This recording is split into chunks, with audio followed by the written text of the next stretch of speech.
کچھ روز پہلے ایک ویل نون اسکالر کی اسپیچ میری نظروں سے گزری، تو اس میں نا وہ کہہ رہے تھے کہ بنی اسرائیل یعنی حضرت موسیٰ علیہ السلام کی جو قوم تھی ان کو اسپیشل معجزات دی کے ذریعے ان کی مدد کی گئی۔ مثلاً حضرت موسیٰ علیہ السلام اور ان کی جو قوم تھی ان کو سمندر پھاڑ کے گزروا دیا گیا، جبکہ فرعون پیچھا کرتا ہوا اور ڈوب گیا۔ اس کے بعد صحرا میں من و سلویٰ کا بندوبست کیا گیا ان کے لیے، کھانے کا بندوبست، اور سائے کے لیے ابر یعنی کہ بادل کا۔ اس کے بعد جب انہوں نے پانی مانگا تو اس کے لیے حضرت موسیٰ علیہ السلام سے کہا گیا کہ اپنا وہ لاٹھی تھی اس کو مارو پتھر پر، 12 چشمے اس سے نکلے، اور ہر قبیلے نے اپنا اپنا چشمہ بھی پہچان لیے کون سا اس کا پانی پینے کا ہے، اور ان سے کہہ دیا گیا کہ کھاؤ اور پیو اور زمین میں فساد مچاتے نہ پھرو۔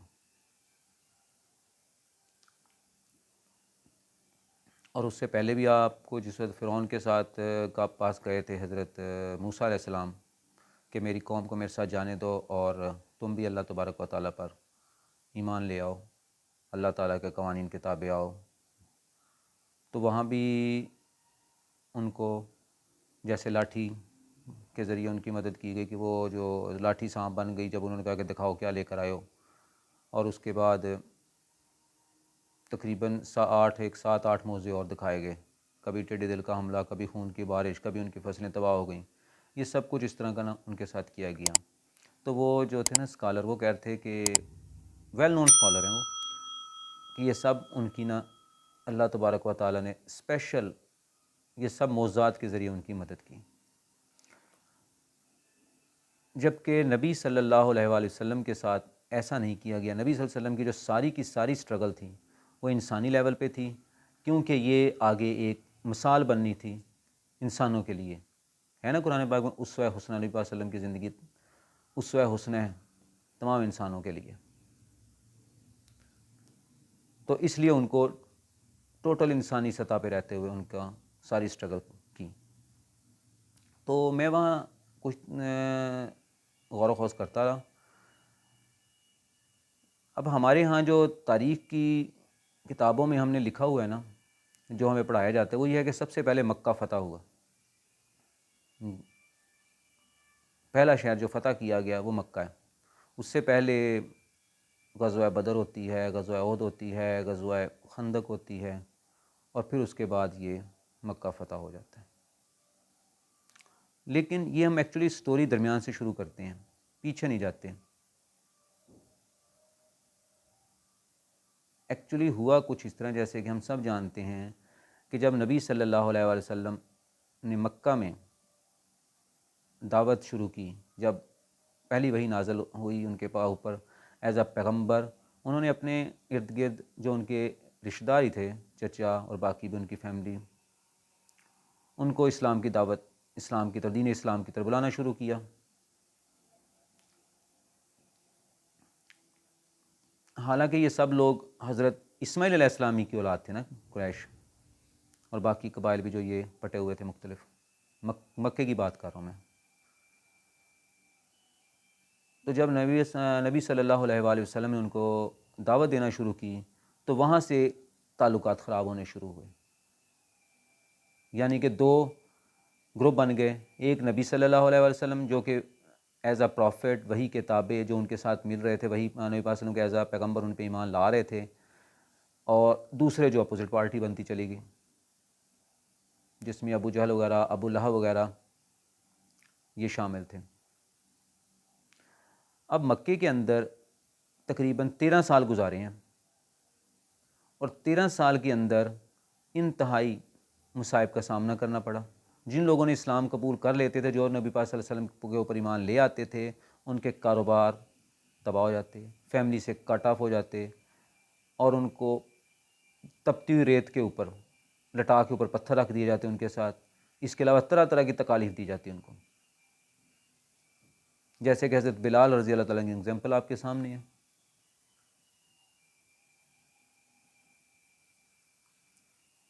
مثلا یہ ساری آزمائش تھی. اب یہاں سے ایک چیز تو آپ یہ سمجھ لیں کہ جو ہم عشق کے دعوے کرتے ہیں نبی علیہ وسلم کے عشق، زبانی عشق کی کوئی ویلیو نہیں ہوتی. عشق زبانی کوئی چیز نہیں ہے.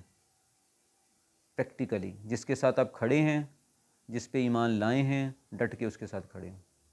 آج اگر ہم مسلم ہیں، ہم اپنے آپ کو مسلم کا مطلب ہے لا تعبدون الا اللہ، خدا کے سوا کسی کا حکم نہیں ماننا. میں ترجمہ کرنے لگا تھا لیکن عربک میں چلا گیا. کلیئر ہے کہ لا تعبدون، خدا کے سوا کسی کا حکم نہیں ماننا. اور اطیع اللہ و اطیع الرسول، اللہ اور اللہ کے رسول کی اطاعت یہ ہے کہ جب نبی صلی اللہ علیہ وسلم جو کہہ رہے ہوتے ہیں، کوئی بھی انبیاء وہ اللہ کے حکم سے ہی کہہ رہے ہوتے ہیں. وہ بیسیکلی نبی کی اطاعت، اللہ کی اطاعت ایک ہی چیز ہے. وہ اطیع اللہ و اطیع الرسول ایک ہی چیز ہے. اور وہی کتابیں قرآن پاک میں جگہ جگہ پڑھ رہے ہیں، یؤمنون بما انزل الیک، جو نازل ہوا آپ کی طرف ہم اس پر ایمان لائے ہیں. ومن قبل کا، جو آپ سے پہلے. یہ سورہ بقرہ شروع میں ہی ہے، شروع کی آیات میں یہ آیات میں شامل ہے یہ والی آیت. میں بات اس چیز کی کر رہا ہوں کہ دیکھیں اب جو 13 سال تک وہ لوگ آپ کے ساتھ تھوڑے تھوڑے کر کے شامل ہوتے رہے. اب نبی صلی اللہ علیہ وآلہ وسلم طائف بھی گئے یہی تبلیغ کے لیے، لیکن وہاں سے بھی کسی بندے نے ساتھ نہیں دیا، الٹا نبی صلی اللہ علیہ وسلم کو شدید زخمی بھی کر دیا. پھر نبی صلی اللہ علیہ وسلم وہاں سے واپس آ گئے. آپ پڑھ سکتے ہیں تاریخ کی کتابوں میں. اب جہاں سے میں اب آپ کو لے جانا چاہ رہا تھا وہ پوائنٹ یہ ہے کہ دیکھیں حضرت موسیٰ علیہ السلام کی قوم کے ساتھ وہ جو ہم کہتے ہیں نا اسپیشل موضوع، یہاں بھی ایک بہت بڑا موضوع تھا. دیکھیں وہاں پہ ان کو کھانے کا تو کہا من و سلوہ دیا گیا، وہ کھاتے رہے. پانی دیا گیا، چشمہ 12 چشمے پہ نکلے، سمندر سے پار کروا دیا گیا. لیکن ایک چیز پہ آئیں، جب انہوں نے کہا کہ اے موسیٰ اپنے رب سے کہو، دعا کرو کہ ہم ایک کھانا کھا کھا کے تنگ آ گئے ہیں، یہ من و سلوہ کھا کے نا اب ہم تنگ آ گئے، ہماری ہو گئی بس. تو آپ نا ایسے کریں کہ اللہ سے اپنے رب سے دعا کریں ہمیں کھیرا، ککڑی، گیہوں، یہ پیاز، دال، لہسن وغیرہ یہ چیزیں ہمیں دیں کھانے کے لیے. تو ان سے کہا گیا کہ کیا تم ایک بہتر چیز کے ادنا کم کوالٹی کی چیز چاہتے ہو؟ چلو کوئی مسئلہ نہیں، اگر تم نے اس طرح کی چیزیں لینی ہے تو جا کے کوئی شہر میں جا کے قبضہ کر لو اور کھاؤ پیو، موج کرو. یعنی کہ اب دیکھیں شہر ان کے حوالے نہیں کیا گیا، ان سے کہا گیا کہ شہر فتح کر لو. میں پھر اس طرف آؤں گا. ہم کہتے ہیں نا کہ وہ سمندر پھاڑ دیا گیا، ٹھیک ہے ہو گیا، من و سلوہ ہو گیا، چشمے ہو گئے، لاٹھی ماری چشمے بھی ہو گئے. لیکن جب انہوں نے کہا کہ ہم ایک کھانے سے تنگ آ گئے ہیں تو ان سے یہ نہیں کہا کہ جاؤ یہ شہر کی چابیاں لو اور جا کے بیٹھ جاؤ اندر کھاؤ، ایسے نہیں کہا کہ جا کے شہر فتح کرو. اور پھر لیکن انہوں نے کیا جواب دیا، یہ قرآن پاک کے اندر ہے. انہوں نے موسیٰ علیہ السلام سے جب کہا گیا تو انہوں نے کہا کہ ہاں اے موسیٰ تو اور تیرا رب جا کے نا لڑو. وہاں ایک مضبوط قوم، طاقتور قوم رہتی ہے، ہم نہیں ان سے لڑ سکتے، جاؤ تم اور ان سے لڑو، تم اور تمہارا رب. جب شہر فتح ہو جائے گا تو ہمیں بلا لینا، پھر ہم آ جائیں گے. جبکہ اس سے پہلے بھی انہوں نے، یہ تو قرآن پاک کے اندر ہے نا، اس سے پہلے بھی انہوں نے یہ کیا تھا. وہ جس وقت سمندر کے کنارے پہ وہ کھڑے تھے، پیچھے سے فرعون آ گیا اپنی فوج لے کر، تو انہوں نے لڑائی شروع کر دی بنی اسرائیل نے حضرت موسیٰ علیہ السلام اور ہارون علیہ السلام کے ساتھ کہ کیا مصر میں قبرستان نہیں تھے کہ جو میں مرنے کے لیے یہاں سمندر یہاں ڈبونے کے لیے لے آئے ہو؟ اور دوسرے اس سے تو بہت بہتر تھا ہم فرعون کی جو خدمت کر رہے تھے. کم از کم اگر ہمیں کھانے کو نہیں ملتا تھا، وہ جو ہنڈیاں ہم فرعون کے لیے مختلف مزے مزے کے کھانے بناتے تھے، سونگھنے کا یا بچے کھچا چاٹ چوٹ لیتے تھے ان کی ہنڈیاں دیگیں سونگ لیتے تھے، مزے مزے کی اسمیل جو ان کی ہوتی تھی کھانے کی خوشبو. تم ہمیں یہاں مرنے کے لیے لیا، پیچھے فرعون آگے سمندر ہے. یعنی اب ان کی آپ یہ دیکھ لیں. دوسرا وہ جو میں نے آپ کو شہر والا بتایا، انہوں نے کہا کہ تم اور تمہارا خدا آگے لڑو، جب فتح کر لو گے ہم آ جائیں گے. یہ ہے فرعون. بنی اسرائیل کی حالت. اب ادھر ہیں 13 سال تک مسلمان مکے میں نبی صلی اللہ علیہ وآلہ وسلم کے ساتھ مل کر جو ملتے رہے اور اسٹرگل کرتے رہے، جو ایمان لاتے رہے، ایک جماعت بنتی چلی گئی 13 سالوں میں. اور پھر ایک زمانہ وہ بھی آیا کہ جب سارے شہر نے بائیکاٹ کر لیا اور ان کو ایک گوشے میں ایک قسم کا بائیکاٹ، سوشل بائیکاٹ جس کو کہتے ہیں، معاشی بائیکاٹ کر دیا. اس دوران آپ کے حضرت ختیجہ رضی اللہ تعالیٰ، امہات المومنین حضرت ختیجہ رضی اللہ عنہ کا انتقال ہو گیا. آپ کے چچا کا بھی انتقال ہو گیا، انہوں نے آپ کا بھرپور ساتھ دیا تھا، آپ کے چچا نے بھی اور آپ کی ازواج خابائف حضرت ختیجہ رضی اللہ تعالیٰ عنہ جو کہ امہات المومنین ہیں، وہ بھی پہلے دن ایمان لائیں اور آخر تک آپ کے ساتھ رہیں. اب یہاں سے جو سٹوری شروع ہوگی، آگے جو سٹوری، اب طائف گئے، کوئی بندہ نہیں آیا. اب دیکھیں نبی صلی اللہ علیہ وآلہ وسلم مدینہ کبھی بھی پریچ کے لیے نہیں گئے.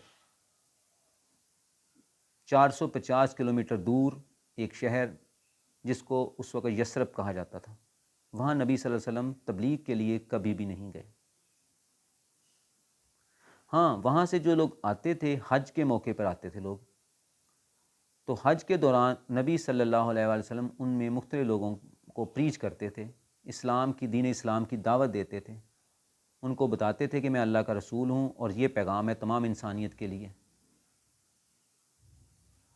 تو وہاں سے پھر یہ ایک سلسلہ چلا. پھر وہاں اس کے بعد کچھ لوگ وہاں سے آئے، کہتے ہیں کہ تقریباً 70 کے قریب لوگوں نے آ کے نبی صلی اللہ علیہ وسلم کے ہاتھ پہ بیعت کی وہاں سے. اب جس وقت ہجرت کے لیے جو بیعت کر رہے ہیں، جب فیصلہ ہوا کہ نبی صلی اللہ علیہ وآلہ وسلم نے ہجرت کرنی ہے، مکہ سے یا مدینہ کی طرف ہجرت کر جانی ہے، وہ جو بیعت لی گئی تھی، تو تاریخ کی کتب میں لکھا ہوا ہے کہ جس وقت وہ بیعت کے لیے رات کا وقت تھا اور بیعت کے لیے لوگ اکٹھے ہوئے تھے، کچھ لوگ آئے ہوئے تھے مدینہ سے، تو ان میں سے ایک شخص نے کھڑے ہو کر کہا کہ سوچ لو، اپنے لوگوں سے جو مدینہ کے لوگ آئے تھے انہی میں سے ایک شخص نے کھڑے ہو کے کہا کہ آپ پہلے سوچ لو جو بیعت کر رہے ہو، نبی صلی اللہ علیہ وسلم کے ہاتھ میں جو بیعت کر رہے ہو یہ تمام دنیا سے جنگ لینے کے مترادف ہے. جس نے جانا ہے آج چلا جائے، کل کو نہ بھاگے، کیونکہ یہ آج سوچ سمجھ کے کام کرو یہ، کیونکہ یہ تمام دنیا سے ٹکر لینی ہے. اب یہ کوئی عام بات نہیں ہے. خیر انہوں نے بیعت کر لی اور وہ چلے گئے. اب آپ دیکھیں نبی صلی اللہ علیہ وسلم جس وقت مدینہ جاتے ہیں، سب کو پتہ ہے کہ ابو بکر صدیق رضی اللہ تعالیٰ عنہ کے ساتھ نبی پاک صلی اللہ علیہ وسلم نے مکہ چھوڑا، کچھ دن غارِ ثور میں رہتے ہیں، اس کے بعد ایک انجان راستے کا انتخاب کرتے ہیں اور وہ، کیونکہ مکہ والے پیچھے کر رہے تھے تو تاکہ ان کو پتہ نہ چلے، آپ مدینہ پہنچ جاتے ہیں. جس وقت مدینہ پہنچتے ہیں تو ادھر بہت بڑا استقبال ہوتا ہے، نبی پاک ویلکم کہنے کے لیے بہت بڑی جماعت کھڑی ہوتی ہے. ڈیلی آ کے لوگ انتظار کر رہے تھے کہ شاید آج نبی پاک صلی اللہ علیہ وسلم آ جائیں، آج پہنچ جائیں، آج پہنچ جائیں. 450 کلومیٹر دور مکہ سے یثرب اس وقت کا، جس کو مدینۃ النبی کہا جاتا ہے. اب یہاں پہلا کویسچن یہ رائز ہوتا ہے کہ ہم کہتے ہیں کہ مسجد نبی صلی اللہ علیہ وسلم بنائی گئی نبی صلی اللہ علیہ وسلم کی آمد کے بعد، جبکہ کہتے ہیں کہ نماز فرض ہو گئی تھی مکے میں. اب جب مکے میں نماز فرض ہو چکی تھی، اتنے سارے لوگ اسلام بھی قبول کر چکے تھے، مدینہ سامنے نہیں، تقریباً سارا مدینہ استقبال کے لیے تیار کھڑا ہے. یہودیوں کو اب ایک طرف چھوڑ دیں، یہودی قبائل بھی تھے نا ادھر، لیکن باقی جو مدینہ کے وہاں سرداروں نے اسلام قبول کر لی اور سرداروں کے ساتھ پورے قبائل اسلام میں داخل ہو گئے. ٹھیک ہے کچھ منافق بھی تھے، ان کو آپ ایک طرف چھوڑ دیں، لیکن میجورٹی جو تھے اسلام کے دائرے میں داخل ہو گئے. اب وہ لوگ نماز نہیں پڑھتے تھے اکٹھے ہو کے. ڈیفینیٹلی جب انہوں نے نبی پاک صلی اللہ علیہ وسلم کے ہاتھ پہ ایمان لائے تو ان کو ساری وہ چیزیں پھر پریکٹس، انہوں نے نمازیں شروع کی ہوں گی ڈیفینیٹلی، تو وہ اکٹھے ایک جگہ پہ اوپر نماز پڑھتے ہوں گے. یعنی کہ وہاں پہلے انہوں نے کوئی جگہ بنا لی ہوگی جس کو ایز اے ماسک یوز کرتے ہوں گے، مسجد کے لیے یوز کرتے ہوں گے. جس طرح نبی پاک صلی اللہ علیہ وسلم مکہ سے ہجرت کر کے جب مدینہ آتے ہیں، پہلے ہم کہتے ہیں جو تاریخ کی کتب میں لکھا ہوا ہے کہ جی پہلے ایک جگہ سٹے کیا، پھر وہاں سے مدینہ آئے اور پھر وہاں مسجد کی بنیاد رکھی جسے مدینہ مسجد نبی صلی اللہ علیہ وسلم کہا جاتا ہے. لیکن میرا سمپل کویسچن ہے کہ مدینہ آنے سے پہلے مدینے کے لوگ نبی صلی اللہ علیہ وسلم کی آمد سے پہلے جو اتنے سارے اسلام قبول کر چکے تھے، مسلمان ہو چکے تھے، وہ نماز نہیں پڑھتے تھے؟ نماز تو پڑھتے ہوں گے وہ، اور ایک جگہ پہ اکٹھے ہو کے پڑھتے ہوں گے. یہ ذرا سوچیں اس کے اوپر. اچھا دوسری بات، اب یہ جو شہر ہے نا، جو پورے کا پورا شہر نبی صلی اللہ علیہ وآلہ وسلم کے حوالے کر دیا گیا، کیا یہ فتح نہیں تھی؟ بغیر لڑے، بغیر کوئی سٹرگل کیے، مکہ مدینہ آئے بغیر، پورے کا پورا شہر انسانی، وہاں کے سرداروں کے دل نبی صلی اللہ علیہ وسلم کے ساتھ، ان کی تلواریں نبی صلی اللہ علیہ وسلم کے ساتھ، کیا یہ معجزہ نہیں تھا؟ کیا یہ بہت بڑی مدد نہیں تھی؟ کیونکہ یہ پہلا شہر تھا جو مرکز بنایا گیا، دارالحکومت بنا آنے والی مسلم ریاست کا. آنے والے دنوں میں جو مسلم ریاست بننے جا رہی تھی، اس کا دارالخلافہ جو بنا وہ مدینہ ہی بنا. یعنی کہ یہ اللہ تبارک و تعالیٰ نے وہ جو 13 سال مکے میں مسلمانوں نے سٹرگل کی، ہر قسم کے مسائل برداشت کیے، 13 سال ایسے ہی ہے نا، کاروبار تباہ کیے، اپنی فیملی سے کٹ آف ہوئے، اپنے بچے، کئی لوگوں کے بچے مار دیے گئے، کئی لوگوں کو خود کو شہید کر دیا گیا، مثلا ہر طرح طرح سے ستایا گیا، لیکن وہ نبی پاک صلی اللہ علیہ وسلم کے ساتھ ڈٹے رہے. اس کو کہتے ہیں صبر. وہ کہنا والعصر ان الانسان لفی خسر الا الذین آمنوا وعملوا الصالحات وتواصوا بالحق وتواصوا بالصبر. زمانہ گواہ ہے کہ انسان نقصان میں ہے، مگر وہ لوگ نہیں جو ایمان لائے اور نیک عمل کی. نیک عمل وہی ہے، اپنی مرضی سے نہیں سلیکٹ کریں گے. نیک وہ ہے جو خدا کی کتاب میں دے دی ہیں، جو نبی صلی اللہ علیہ وسلم کے اوپر نازل ہوئے. میں یا آپ فیصلہ کرنے والے نہیں ہیں کہ کون سا نیک ہے اور کون سا غلط ہے. وہ کتاب کے اندر ہمیشہ کے لیے محفوظ کر دیا گیا ہے تمام انسانیت کے لیے کہ نیکی کیا اور برائی کیا.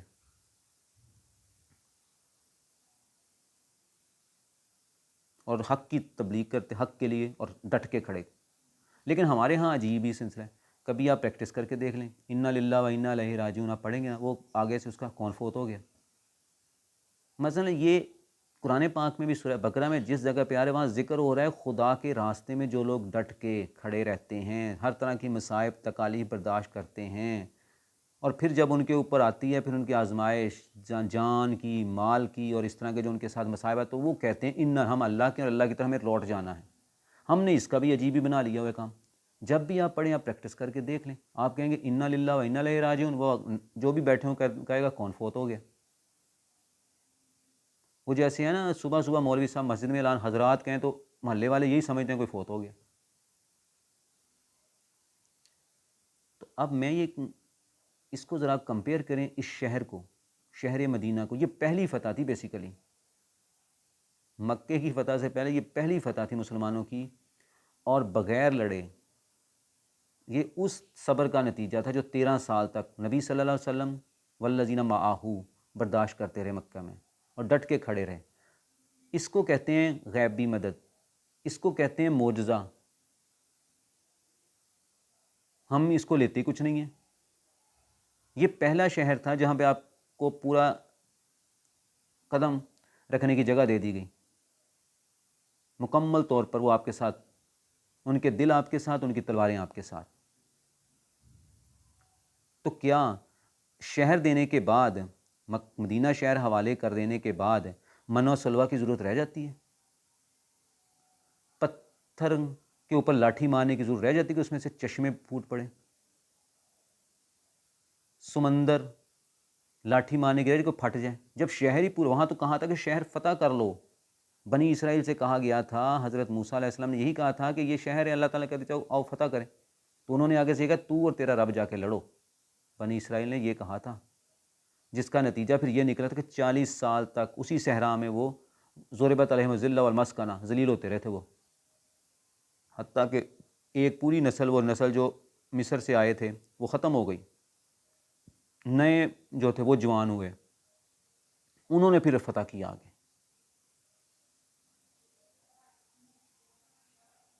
آپ سمجھ آئی؟ اس معجزے کو دیکھیں، وہاں تو کہا گیا تھا شہر فتح کرو، یہاں تو اس سے بڑھ کے معجزہ دیا گیا. نبی پاک صلی اللہ علیہ وسلم کبھی بھی مدینہ نہیں آئے، بغیر لڑے، بغیر سٹرگل کیے، یہ اللہ تبارک و تعالیٰ اتنی بڑی نعمت تھی نبی صلی اللہ علیہ وسلم کے کو گفٹ اور مسلمانوں کو، اور باقی ساری فتوحات کی سٹوری پھر اسی کے اوپر ہے۔ یہیں سے رہتے ہوئے مسلمانوں نے غزوہ بدر، غزوہ احد، غزوہ خندق، اور پھر آخر میں مدینہ فتح ہو گیا۔ مثلا اصل چیز یہ ہے کہ ہم لوگ انالیسز نہیں کرتے اس چیزوں کا، اور دوسری بات یہ ہے کہ عام اگر ہم چاہتے ہیں کہ نبی صلی اللہ علیہ وآلہ وسلم کو فالو کریں تو اس کا ایک ہی طریقہ ہے، ذالک الکتاب لا ریب فیہ، یہ کتاب ہے جس میں کوئی شک نہیں۔ یہ پہلی آیت آپ پڑھتے ہیں الف لام میم کے بعد پہلی آیت سورہ بقرہ کی، اور آگے 29ویں پارے میں انہ قول رسول کریم وما ہوا بقول شاعر قلیلا ما تؤمنون ولا بقول کاہن قلیلا ما تذکرون تنزیل من رب العالمین۔ یہ رسول کریم صلی اللہ علیہ وسلم کا قول ہے، یہ شاعر نہیں ہے، کم ہی تم ایمان لاتے ہو۔ وہ نبی پاک صلی اللہ علیہ وسلم کو شاعر کہتے تھے نا، یہ شاعر ہیں، کبھی کہتے تھے کاہن، آگے کہہ دیا یہ کاہن بھی نہیں ہے، یہ رسول کریم کا قول ہے۔ اس کے بعد کہا کہ یہ قول کیا ہے، رسول پہ خود نہیں، اپنی طرف سے نہیں وہ کہہ رہے، تنزیل من رب العالمین، نازل کی ہے اللہ تعالیٰ نے۔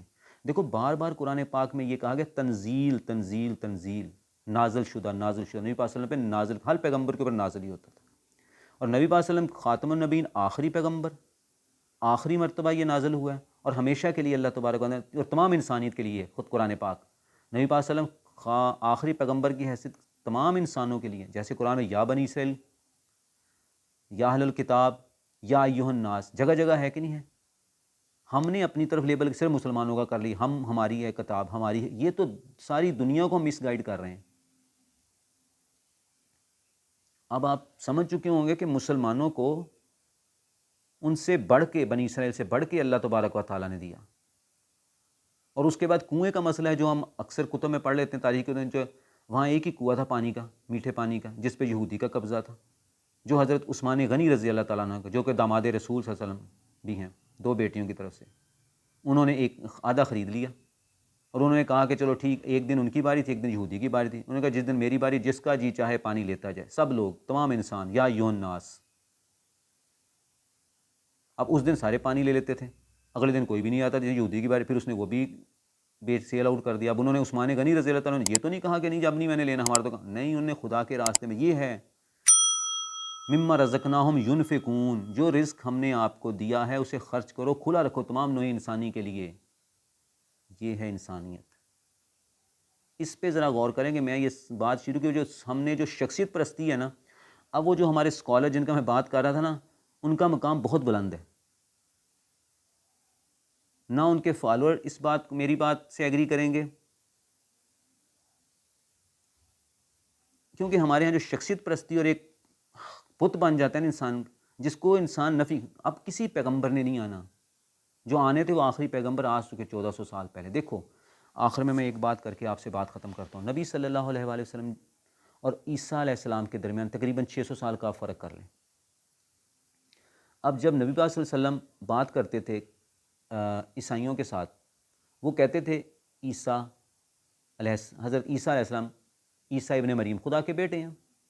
اب وہ کہاں سے، جو نازل شدہ چیزیں تھیں عیسیٰ علیہ السلام پر، تورات، اصل تورات میں تو اس طرح کی کوئی چیز نہیں تھی، وہ تو رسول، اللہ کے رسول ہیں، اس وقت تھے، رسول ہی تھے نا، رسول کی حیثیت سے تھے۔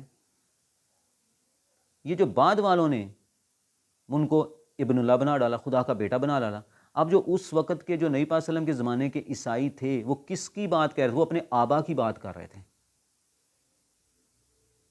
تورات انہوں نے اس کا حلیہ بگاڑ دیا ہوا تھا، کیونکہ اللہ تعالیٰ نے اس کی سیفٹی کا کوئی انتظام نہیں کیا تھا، کیونکہ نبی آخر پیغمبر نے آنا تھا، نبی پاک صلی اللہ علیہ وسلم نے تو بھی آنا تھا۔ جبکہ قرآن کی تو اللہ تعالیٰ نے کہا نحن نزلنا الذکر ونحن لہ لحافظون، ہم نے اس کو نازل کیا اور ہم ہی اس کے ضامن ہیں، اس کی حفاظت کی ذمہ دار ہماری ہے۔ اس کے باوجود ہم ایک قرآن کتاب کو چھوڑ کر ان کتابوں میں پڑے ہوئے ہیں۔ اب اگر وہ 400-500 سالوں پیچھے کہتے ہیں کہ جی ہم تمہارے تو آبا کہتے ہیں کہ وہ تو خدا کا بیٹے ہیں، تو ہم جو 1300 سال سے لگے ہوئے ہیں، نبی پاک تقریباً 1400 کچھ چل رہا ہے، 1435 40 اس طرح کچھ چل رہا ہے، ہم کہاں کھڑے ہیں؟ یعنی کہ 1400 سال یا 1200 سال ہی کر لیں، ہم آج بھی انہی بزرگوں کے پیچھے چل رہے ہیں۔ میں نے بارہا کہا ہے کہ تلک امت قد خلت، وہ جو بزرگ تھے اللہ ان کے درجات بلند کرے، وہ گزر گئے، ان کی اعمال ان کے لیے، ہم سے نہیں پوچھا جائے گا وہ کیا کرتے رہے، ہم سے پوچھا جائے گا کہ ہم نے کیا کیا، اور ہمارا کس کے اوپر ہے؟ جو میں نے تمہارے لیے کتاب سیو کی تھی، محفوظ کر کے رکھی تھی آخری پیغمبر میں نازل شدہ قرآن پاک۔ اس لیے ہمیں دوستو اس قرآن پاک کو سمجھنا چاہیے، اچھی طرح انڈرسٹینڈ کرنا چاہیے، اور اس کے مطابق اپنی زندگی لانی چاہیے۔ اللہ حافظ۔